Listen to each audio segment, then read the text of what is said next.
Salam Advent Kristus di minggu pertama bulan Desember tahun 2024 untuk kita semua. Saudara-saudara, firman Tuhan yang hendak kita renung di masa raya Advent pertama ini terdapat di dalam 2 Timotius pasal 3 ayat 1 sampai 9. Kita berdoa. Bapa di surga, kami dan dunia saat ini menantikan kedatangan Kristus. Tapi keadaan di sekitar kami, keadaan dunia tidak kompromi terhadap perayaan kelahiran Kristus. Kami mohon Roh Kudus ada pada kami, supaya kami memulai membaharui diri kami, sehingga Natal Kristus juga menjadi berkat bagi kami di masa raya Advent ini. Amin. Saudara, di dalam 2 Timotius pasal 3 ayat 1 sampai 9 kita merenung dengan tema menantikan Kristus dengan memperhatikan keadaan kita dan membaharui diri kita. Saudara, minggu pertama ini kita merenung bahwa di masa raya Advent keadaan manusia sangat memprihatinkan. 2, 3, 4 tahun yang lalu, akhir tahun seperti begini, dunia dilanda dengan virus corona. Jelang virus corona berakhir, ada juga kabar dunia akan dilanda dengan resesi ekonomi yang hebat. Corona terjadi, resesi ekonomi tidak terjadi. Apakah corona atau resesi ekonomi? Hari ini kita merenung bersama tentang ada satu degradasi moral, kebobrokan moral dari manusia yang sangat mengerikan. Lebih ngeri dari krisis ekonomi maupun virus corona. Degradasi moral ini hampir tiap waktu, tidak jadi terjadi jauh di sana. Tapi degradasi moral ini tiap waktu terjadi dekat dengan kita. Kita bisa mendengar, menyaksikan secara langsung bagaimana pembunuhan itu sangat marak. Pembunuhan manusia, pembunuhan karakter, pembunuhan pengembangan bakat talenta terjadi di mana-mana. Nyawa sepertinya menjadi tidak begitu penting daripada kejar-kejar orang untuk satu karier ataupun jabatan politik. Kejadian-kejadian yang sangat mengerikan ini menantang kita untuk, jika kita mau merayakan pesta kelahiran Yesus Kristus dalam suasana damai dan sejahtera, maka di masa raya Advent ini mesti kita mempersiapkan pembaharuan terhadap diri kita dan lingkungan kita.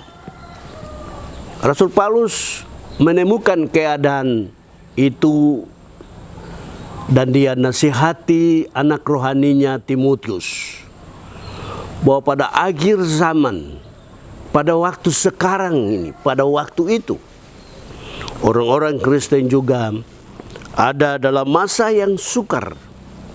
Dan di masa yang sukar itu, moral mereka mesti mereka beri perhatian.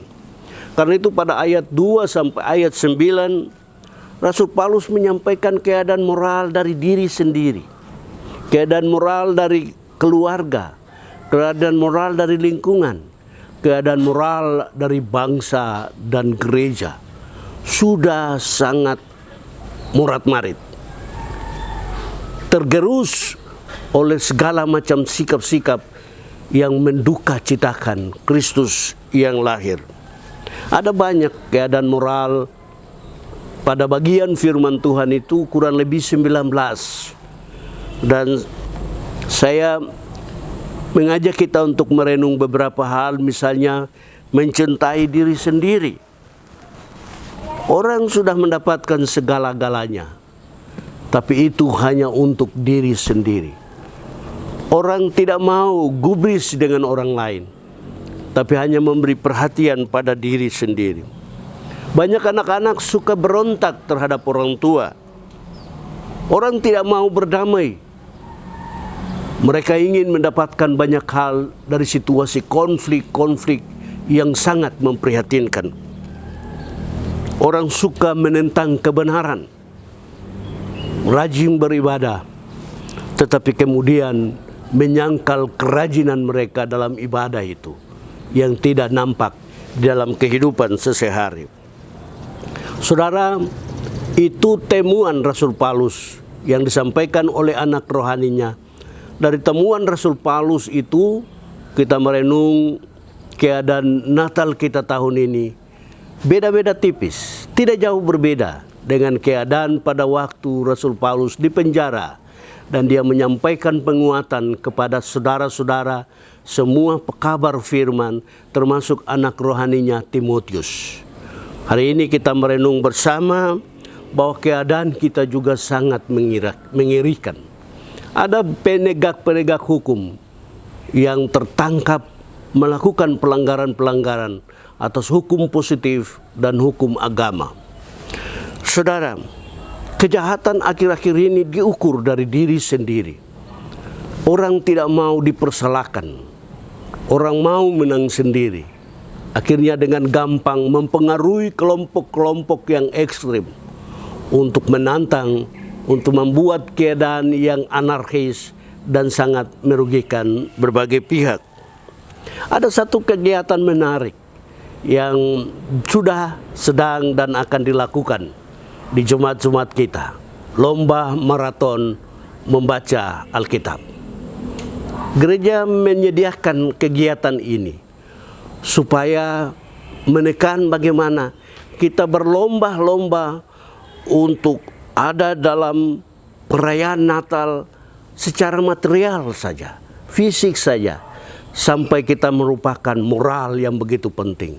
Membaca Alkitab, kita menemukan ketenangan, dan dalam ketenangan itu kita layak datang pada pesta Tuhan yang kudus, kelahiran Yesus Kristus di Bethlehem, di hati kita, di keluarga kita, di komunitas kita, di gereja kita, di bangsa kita. Saudara, selamat menantikan kelahiran Kristus. Perhatikan keadaan diri kita, keadaan negeri kita, baharui diri kita, baharui komunitas kita, baharui gereja kita, maka dunia ini akan menemukan damai dan sejahtera dari Bethlehem, dari Kristus Yesus. Amin.